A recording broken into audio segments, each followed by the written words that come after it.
Pero vamos a poner primero en contexto algunos de los temas que vamos a tratar esta mañana.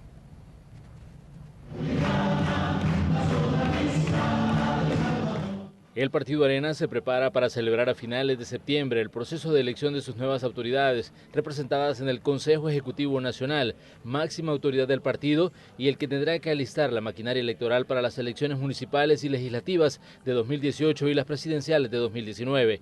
Con el proceso interno, Arena busca dar cumplimiento a una sentencia de la Sala de lo Constitucional que ordenó transparentar la selección de autoridades partidarias y de candidaturas a cargos de elección popular. Arena suspendió ya una vez sus elecciones internas en 2015 y hoy, con nuevas reglas internas, se prepara para desarrollarlas, aunque no todos los que participan están de acuerdo, por ejemplo, en que no se permita a funcionarios ocupar puestos de dirigencia partidaria. En la lista de aspirantes, hasta ahora han surgido ya rostros conocidos de la política buscando presidir este instituto, entre ellos Edwin Zamora, Ana Vilma de Escobar, Hugo Barrera y Mauricio Interiano, quienes tienen en común que ya han trabajado en cargos de dirigencia. Los diputados Norman Quijano y Ernesto Mason decidieron no participar. El proceso interno Arena lo tiene en marcha en un complejo contexto político en el que este partido tiene que tomar decisiones importantes para enfrentar problemas nacionales como por ejemplo las que permitan hacer frente a una crisis fiscal, las que dibujen el camino a seguir en una reforma de pensiones y las que disminuyan los niveles de polarización que organismos internacionales mencionan pueden llevar al país a un descalabro. Esto es parte de lo que vamos a tratar esta mañana con nuestros invitados. Vamos a dar primero la bienvenida al presidente del Partido Arena, a Jorge Velado. Jorge, un gusto saludarlo nuevamente. Igualmente, Manuel, muchas gracias por la invitación y aquí estamos siempre para atender sus preguntas, comentarios y obviamente los de los amigos televidentes. Comencemos hablando sobre este proceso interno en el Partido Arena. Ya se establecieron las reglas del juego, ya se nombró a los encargados de los que van a estar vigilando cómo se desarrolle. ¿Qué sigue? ¿Cómo va este proceso ya?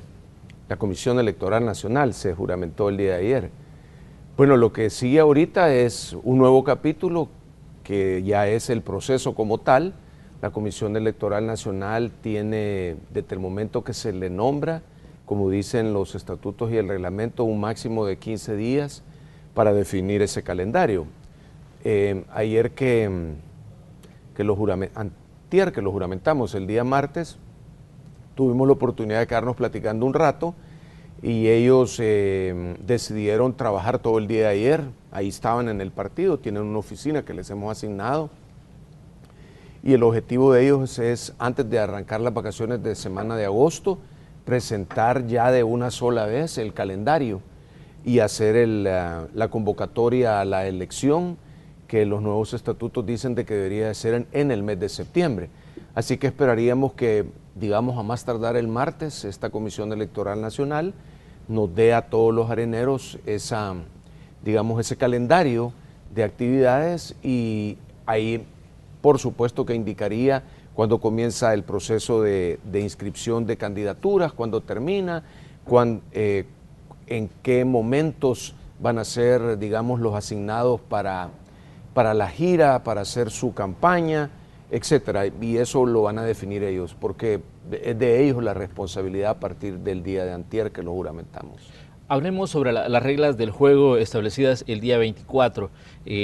Como siempre, hay personas que no están de acuerdo, otros que dicen que fue un error, por ejemplo, las decisiones que se tomaron, pero hablemos sobre esas reglas que tienen que seguir los que deseen participar en este proceso de elección del Consejo Ejecutivo Nacional y los que deseen presidir Arena. Bueno, si me permite, yo tal vez quisiera brevemente explicar cuál fue el proceso. Todo esto comienza con el quinto Congreso Nacionalista que en el mes de abril del 2014 el partido tuvo, y luego el 5 de mayo de ese mismo año esos resultados del Congreso Nacional, del quinto Congreso Nacionalista, se llevan a una Asamblea General Extraordinaria y se convierten en un mandato para el COENA. Entre los resultados, o entre las propuestas, mejor dicho, de ese congreso había una específica que hablaba que los miembros del partido querían tener la oportunidad de escoger a su dirigencia, entendiéndose por dirigencia no únicamente el Consejo Ejecutivo Nacional, sino las directivas departamentales y las municipales. Eso quiere decir, Manuel, que las directivas municipales las escoge el municipio, las departamentales el departamento y obviamente el Consejo Ejecutivo Nacional se debe de escoger a nivel nacional.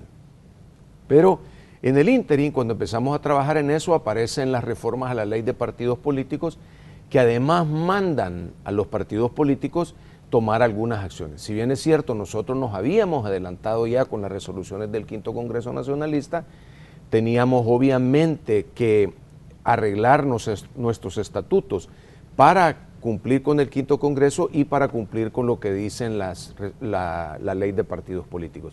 Eso es lo que se hizo.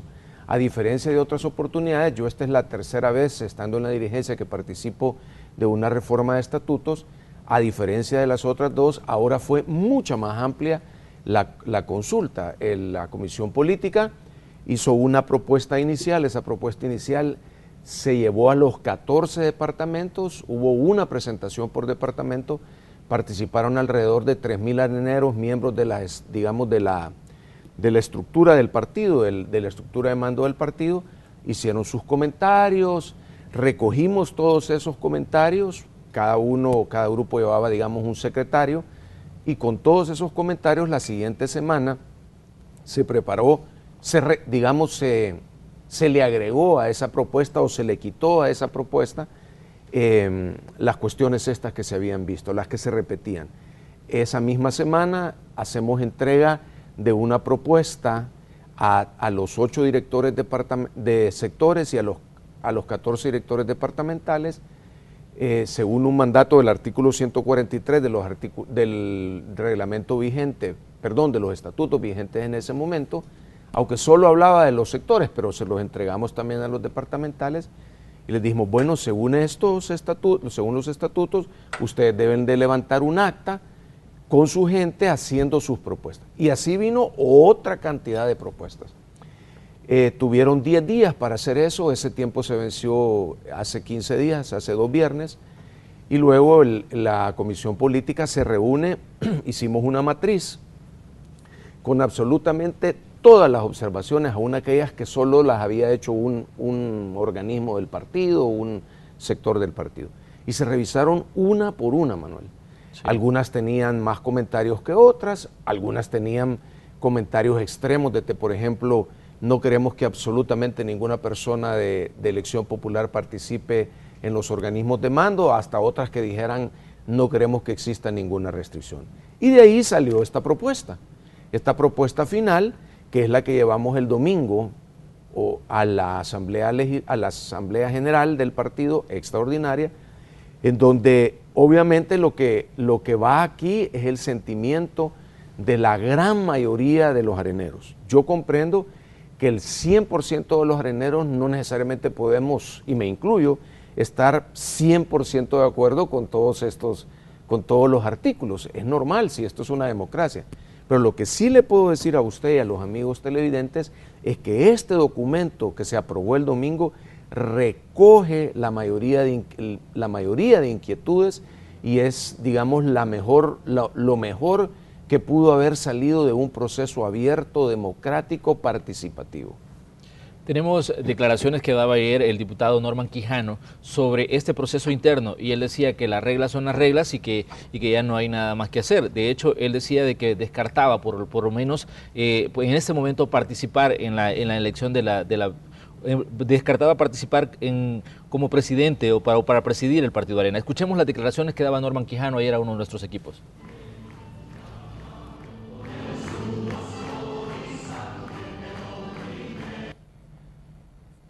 Sentido en que este servidor esté haciendo observaciones o señalamientos. El que quiera competir tiene que apegarse a esas normas y eso es lo que dictó el partido, pues, y entonces es como cuando te invitan a formar parte de un club, te dan a conocer los reglamentos de ese club y tú decides si aceptas esos reglamentos y te haces miembro de ese club. Los que estamos en Arena no nos queda otra alternativa que aceptar esas reglas del juego y acompañar nuestro proceso para que la autoridad que resulte, pues ojalá que tenga toda la legitimidad, ojalá. Sí, totalmente descartado cualquier aspiración a la presidencia, siempre dije que no era una obsesión, sí hablé de un cargo dentro de la dirigencia del partido y en esa reflexión estoy, que qué es lo que voy a priorizar.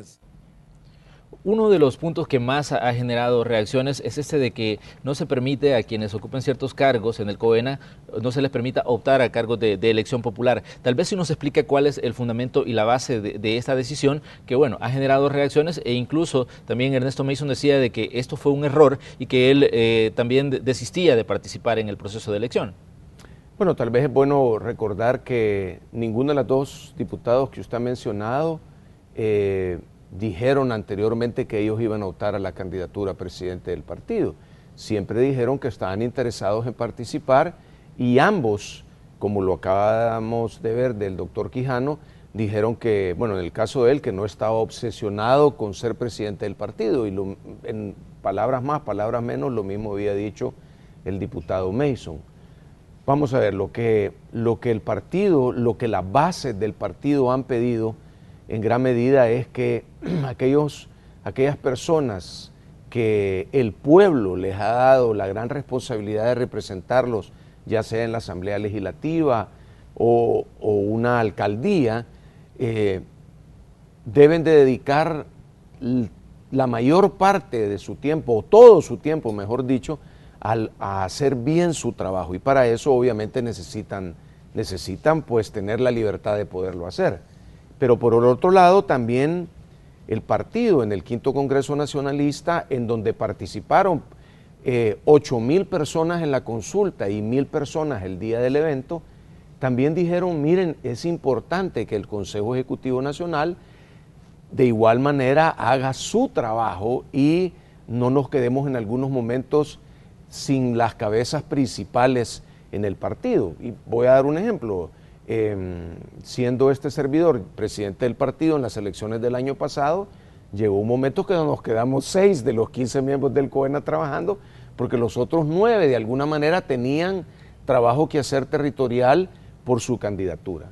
Entonces ahí es donde se definen dos cosas importantes, o tres digamos. La primera es cuáles son los 8 cargos que nunca deberían de quedar, digamos, acéfalos, y se define que es el presidente, los 3 vicepresidentes, el director de asuntos jurídicos, el de defensa del voto y asuntos electorales, el de información y comunicación y el de asuntos económicos. Dice, esta gente, estos puestos nunca pueden quedar sin cabeza.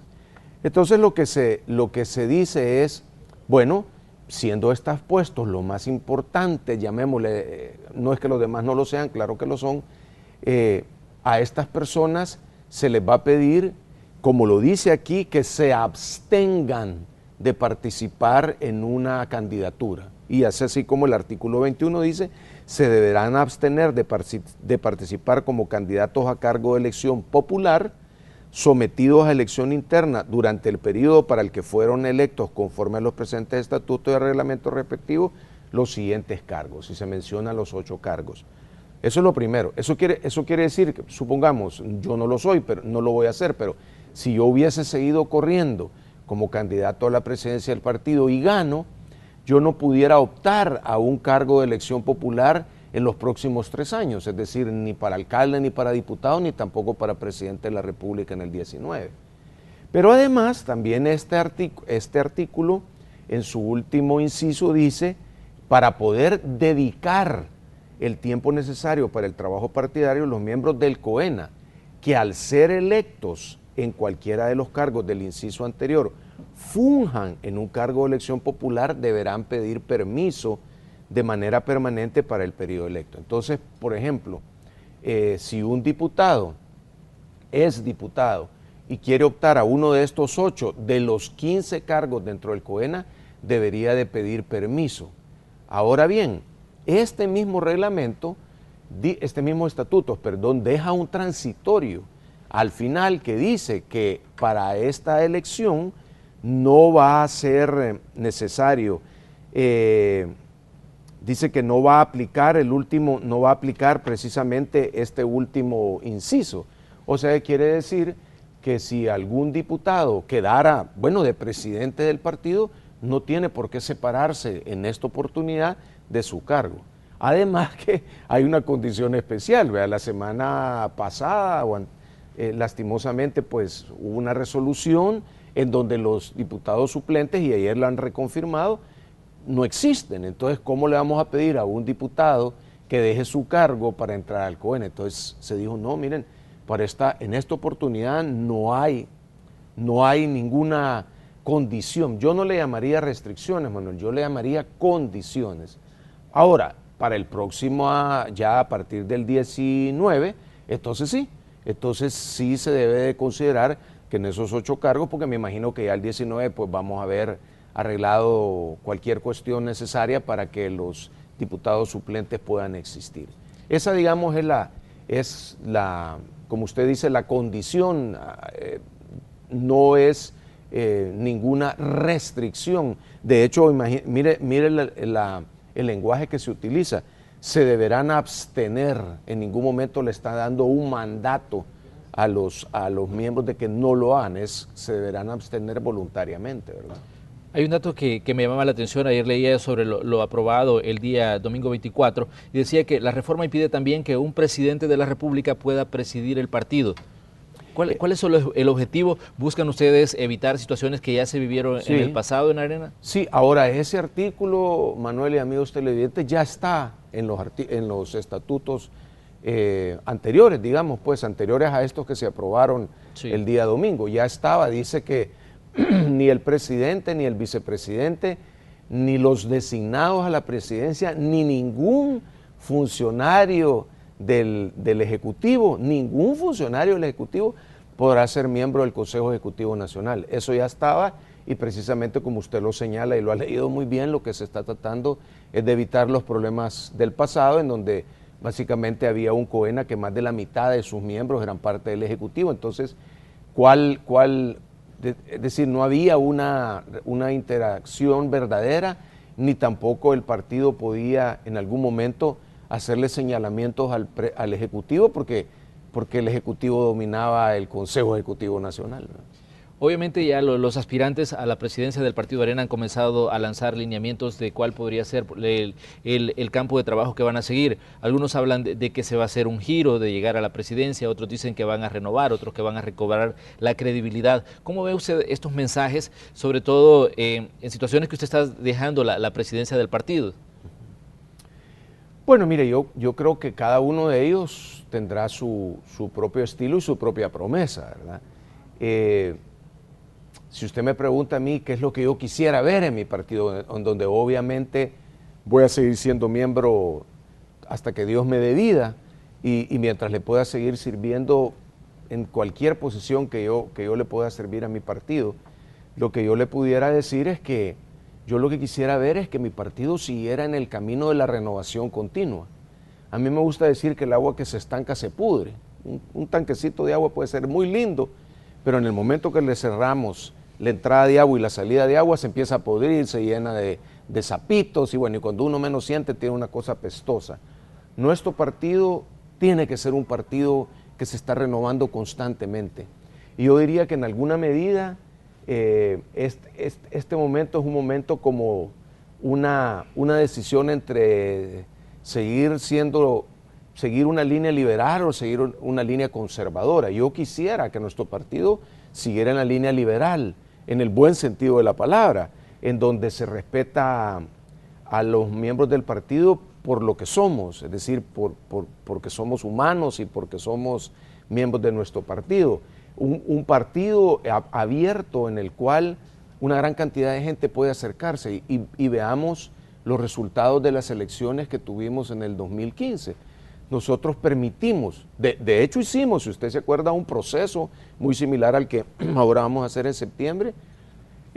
Las bases escogieron sus candidatos que fueron a elección y hoy resulta que nosotros tenemos 17 de 35 diputados que nunca habían sido diputados propietarios y tenemos 2 que regresaron, es decir, tenemos una fracción legislativa muy renovada con una mezcla de mucho conocimiento y experiencia y unas ideas renovadoras que han venido a unificarse y a trabajar por el país.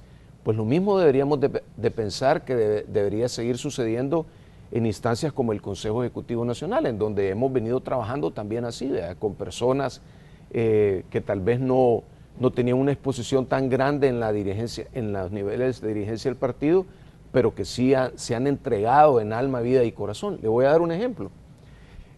A principio de este año dijimos, bueno, preparémonos para la elección de septiembre.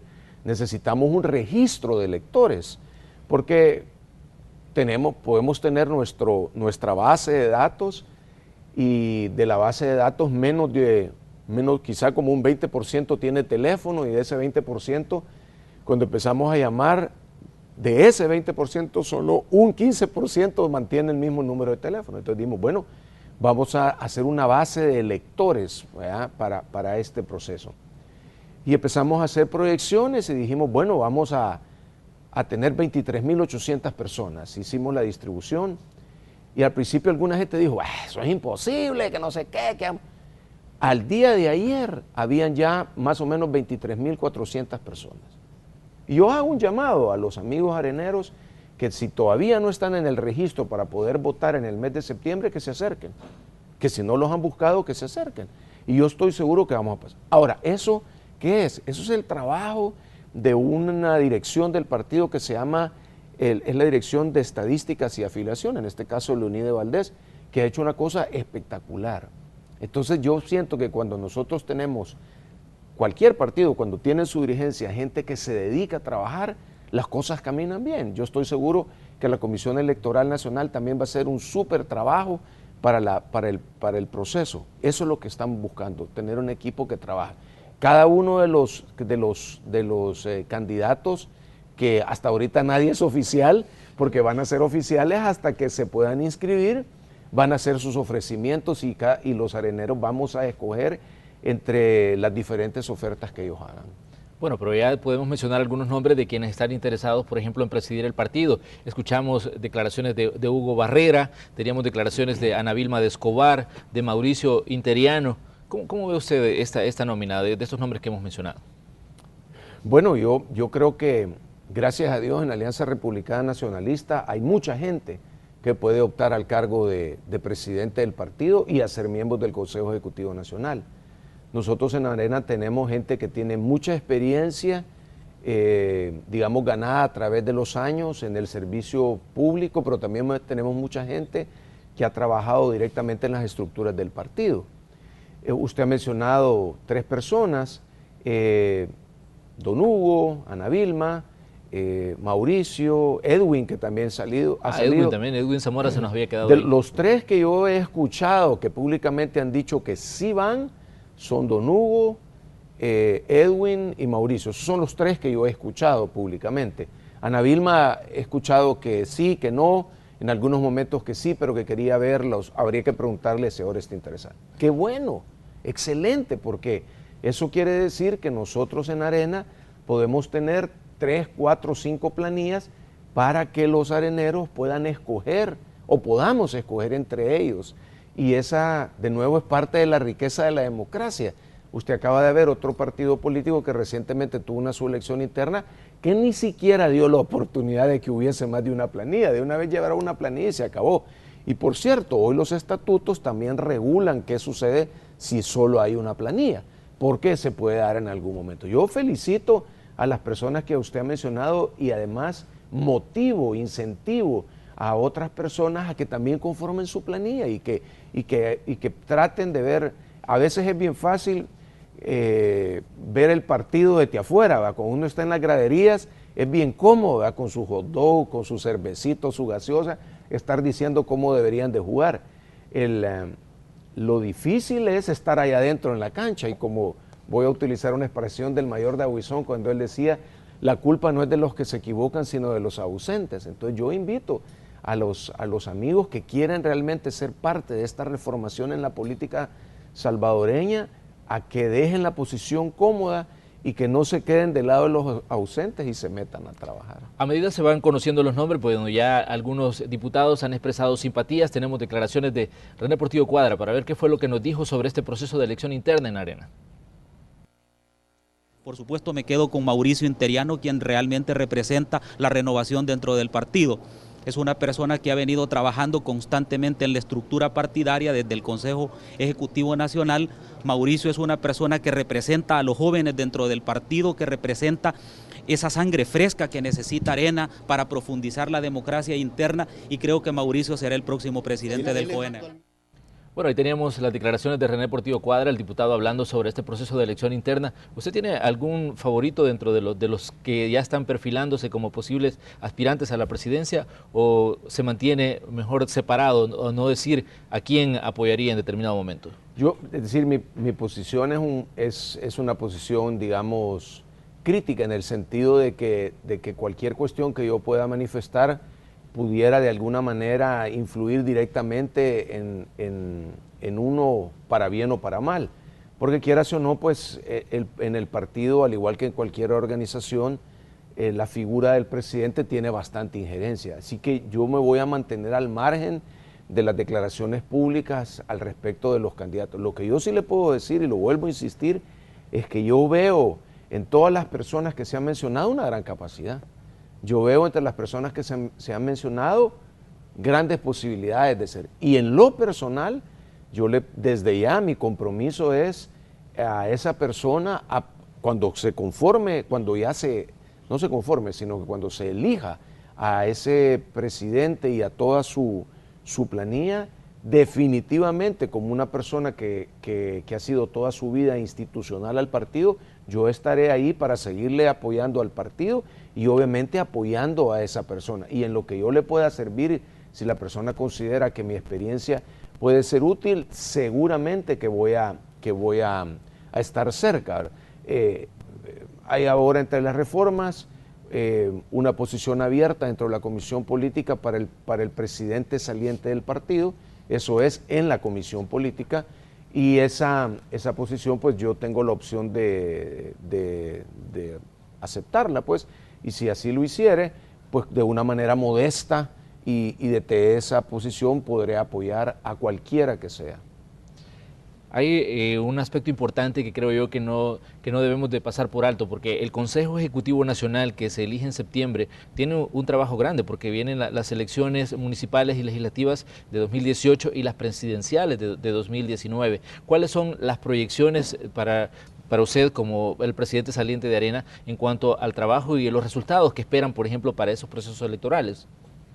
Bueno, definitivamente nosotros como Arena en el 2018 necesitamos como país, ya no solo como partido, ganar 43 diputados para tener el número digamos, el número que es necesario para poder legislar con total libertad, porque en este momento sabemos que los gobiernos del FMLN han actuado tan mal y han conseguido, digamos, la aritmética legislativa de alguna manera, bueno, entre comillas, no muy limpia, y eso no ha permitido que el país vaya en la ruta correcta.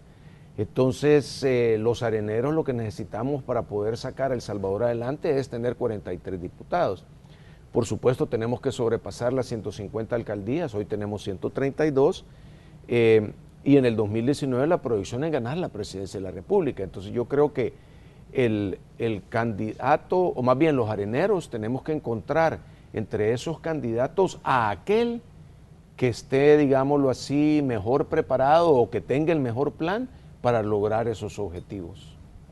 Bueno, vamos a hacer una pequeña pausa a esta hora de la mañana y les invitamos a que continúen con nosotros porque estamos hablando sobre el proceso interno que está viviendo el Partido Arena, pero también vamos a aprovechar la presencia de Jorge Velado para que hablemos de algunos temas de interés nacional, de situaciones que están ocurriendo en la Asamblea Legislativa, como por ejemplo la petición de $1.200 millones en bonos que hizo el Ejecutivo allá por febrero y que va a entrar en una fase decisiva de discusión en la Asamblea Legislativa. Ya regresamos.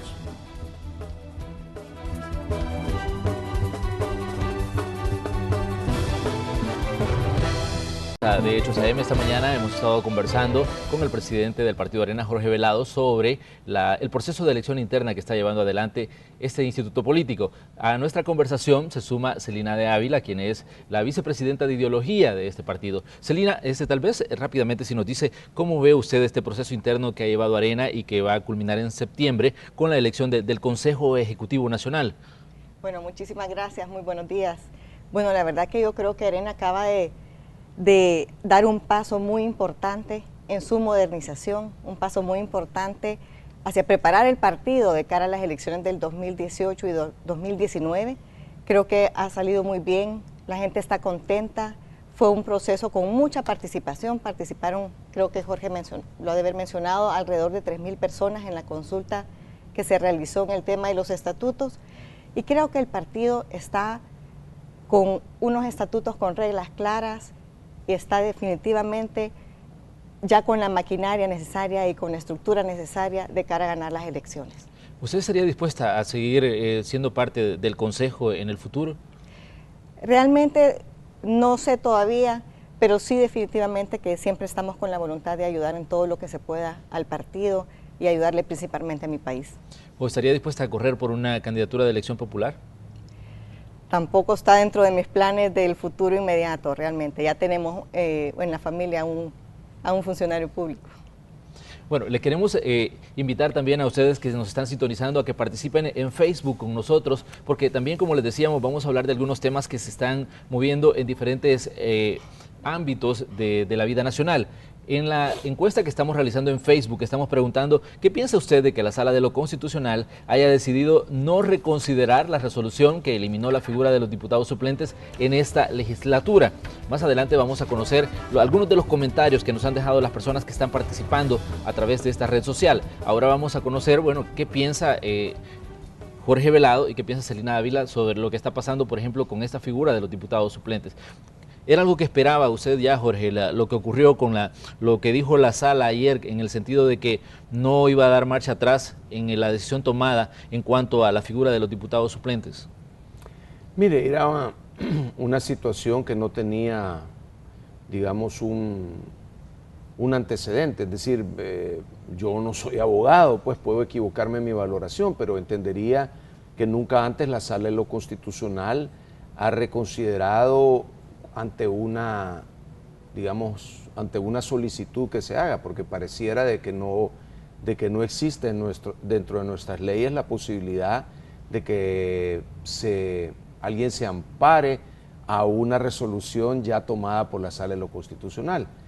Por lo tanto, pues a mí no me extrañó. Sin embargo, sí quiero decirle que nosotros como Arena decidimos acompañar la solicitud que hicieron todos los partidos dentro de la Asamblea Legislativa, porque consideramos que lo menos que podíamos hacer era intentar que la Sala tomara la resolución no haciéndola retroactiva a la elección del 15, sino que la pasara hasta el 2018. Pero bueno, la Sala, nosotros siempre lo hemos dicho, entendemos pues que las resoluciones de la Sala son de estricto cumplimiento y nos vamos a adecuar a ellas. Pero ¿cómo ve, por ejemplo, el partido de FMLN ha expresado su desacuerdo con esta decisión e incluso ayer estuvo por acá la presidenta de la Asamblea y nos decía, esta es una noticia en desarrollo todavía porque no está dicha la última palabra? Ellos hablaban incluso de buscar instancias internacionales a fin de tratar de dar marcha atrás con esta decisión de eliminar o anular la figura de los diputados suplentes en esta legislatura. Mire, del FMLN, vamos tal vez a hacer una diferencia. Típicamente el FMLN es un partido que siempre está buscando el conflicto. Recordémonos cuando se fueron a la Corte Centroamericana por la elección de la Corte Suprema de Justicia. Es decir, el FMLN va a buscar estar en conflicto siempre. Es una muestra pues, de que ellos son, digámoslo así, respetuosos del sistema. En este caso, del sistema judicial, porque hay leyes que hay que cumplir. Ahora, ellos incluso han puesto otra demanda ahí en la Corte, en la que le están pidiendo a la Corte Plena que ellos reconsideren. Bueno, si está dentro de la ley y lo pueden hacer, pues bienvenido sea.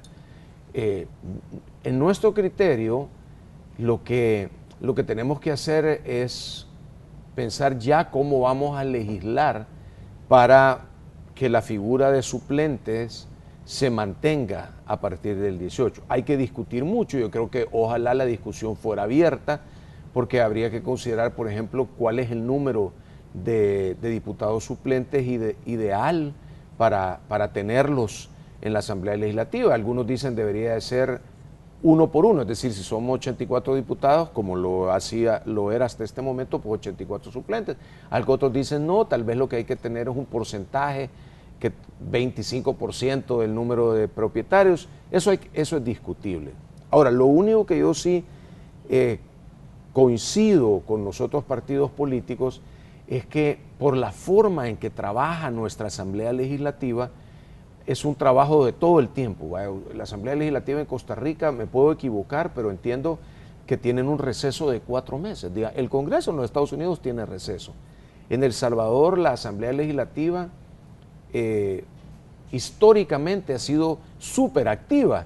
Es decir, trabaja todo el año, pues, tiene su receso de vacaciones, Semana Santa, agosto y Navidad, pero la dinámica es de todo el tiempo. Y por lo tanto se necesita de una gran cantidad de gente trabajando ahí. Si al no haber diputados suplentes, la dinámica probablemente va a tener que cambiar. De hecho, si se da cuenta, de por sí la semana pasada no hubo reunión plenaria, aunque esa fue una decisión de la presidenta. Unas cosas van a cambiar. Lo que hay que hacer es ver un poquito para adelante, ver cómo arreglamos esto.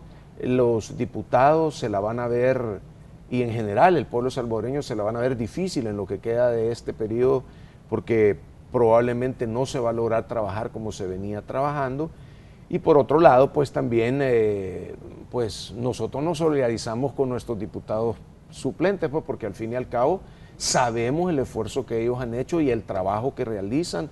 De por sí en la asamblea del domingo se les ovacionó porque el partido entero reconoce su labor.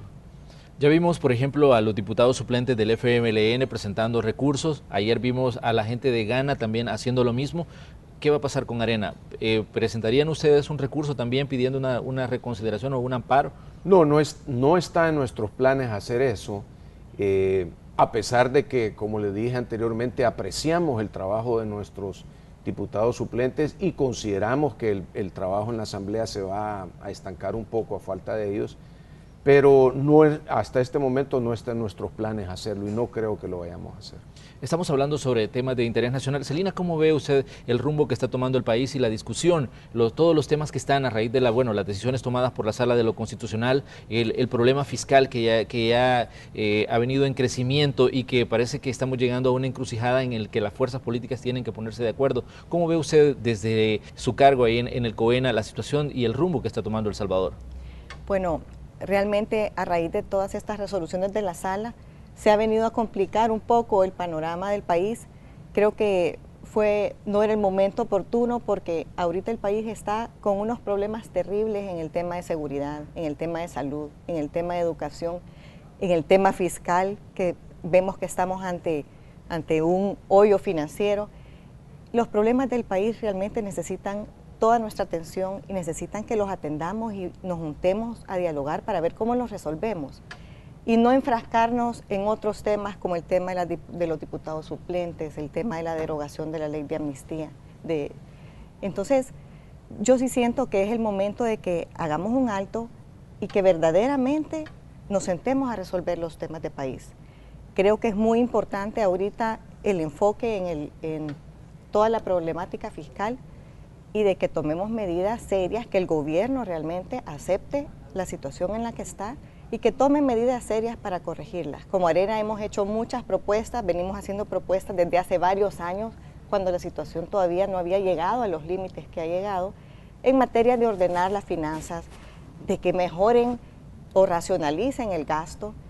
Tenemos muchísimos gastos superfluos que estamos viendo en los presupuestos año tras año, que son presupuestos desfinanciados, que son presupuestos que no están bien hechos y que ya el tiempo nos ha dado la razón cuando hemos dicho año tras año que los presupuestos no son realistas.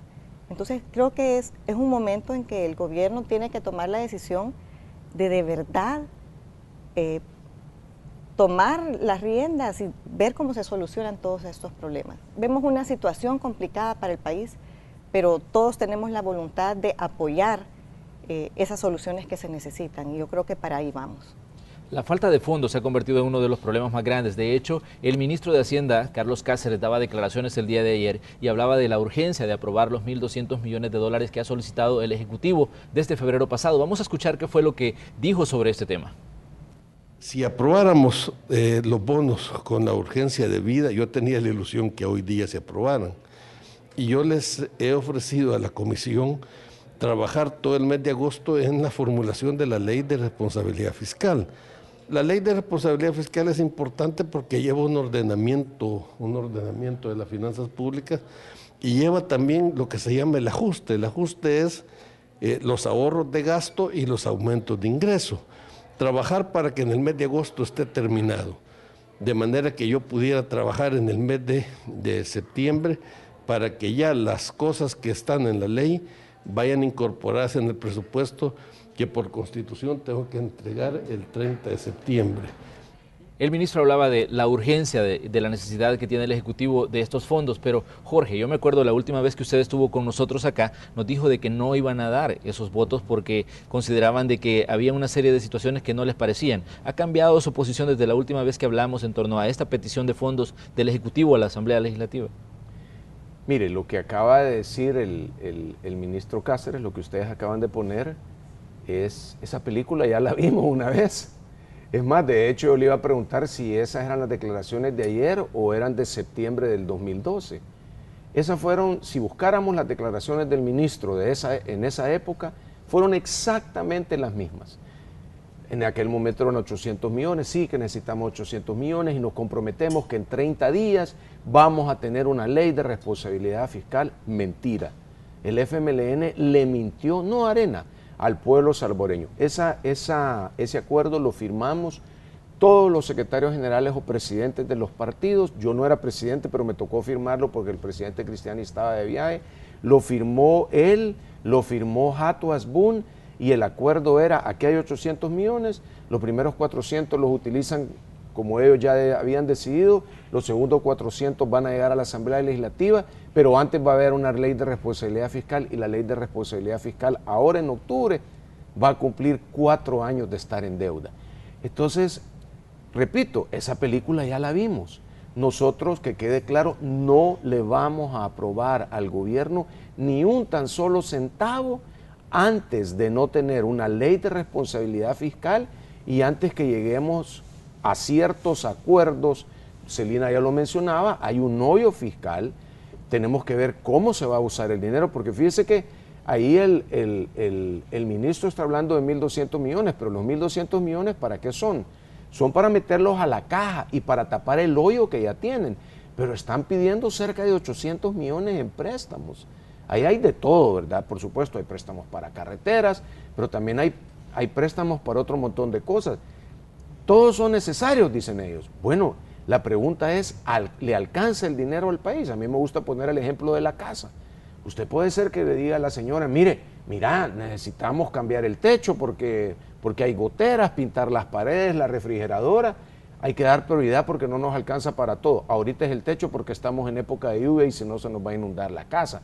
Después podemos arreglar la refrigeradora porque se arruinan la comida. Pero no puede ser de que el gobierno, con toda esa cantidad de dinero que ha recibido todos estos años, 23 impuestos nuevos y creo que les han declarado 3 inconstitucionales, ya tuviéramos 26, nos han pegado una clavada a los salvadoreños, perdón la expresión, increíble.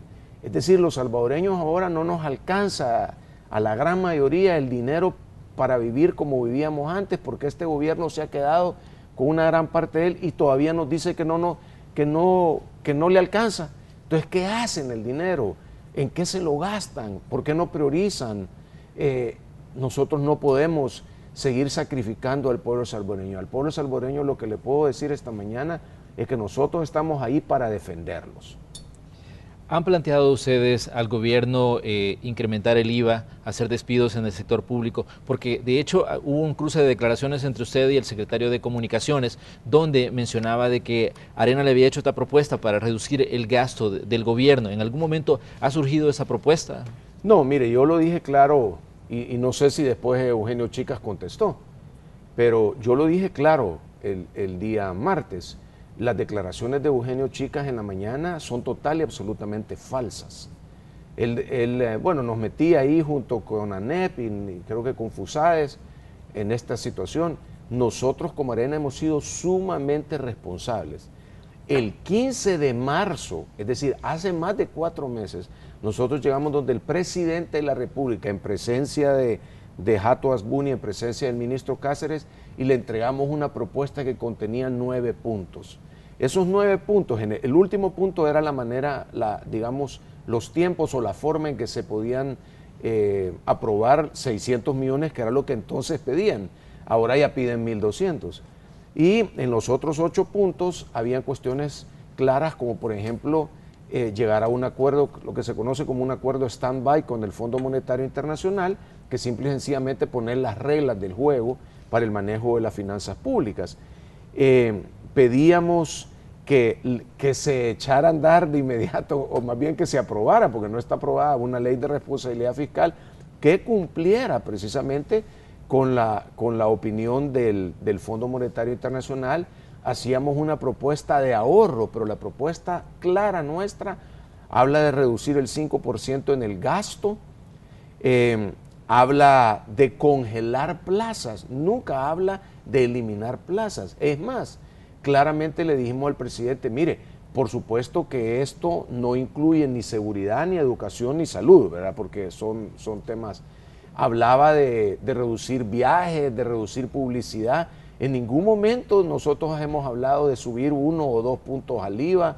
En ningún momento hemos hablado nosotros de quitar empleados. Nosotros lo que hemos hablado es de reducir el gasto y lo seguimos manteniendo. Ahora, ¿por qué el señor Chicas habla de esto? No lo sé. A mí me da muchísima pena pensar que el secretario de Comunicaciones de la Presidencia de la República, que entendería yo que es el vocero oficial del presidente, salga haciendo semejantes afirmaciones cuando esas afirmaciones no existen. Para mí, como lo dije antier, pedirle al señor Eugenio Chicas que se abstenga de este tipo de declaraciones. Ya hay equipos trabajando bilateralmente, discutiendo la ley de responsabilidad fiscal.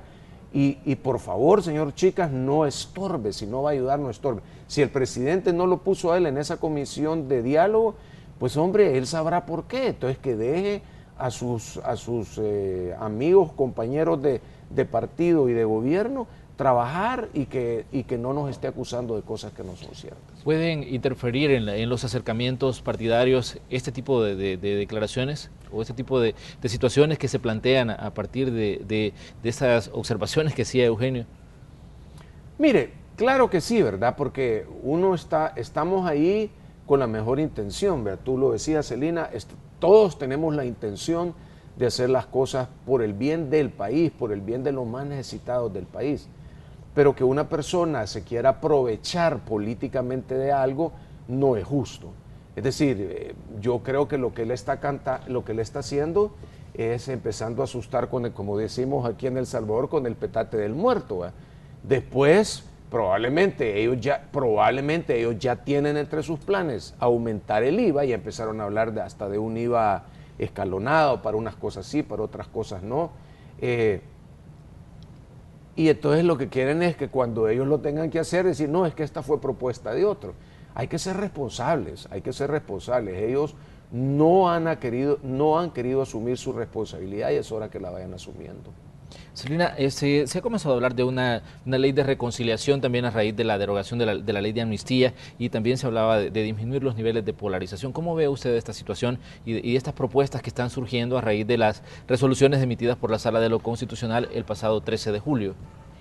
Bueno, definitivamente, como lo mencionaba al principio, yo creo que es importante el tema de sanar heridas y es importante que las personas víctimas sientan que ha habido justicia en este país.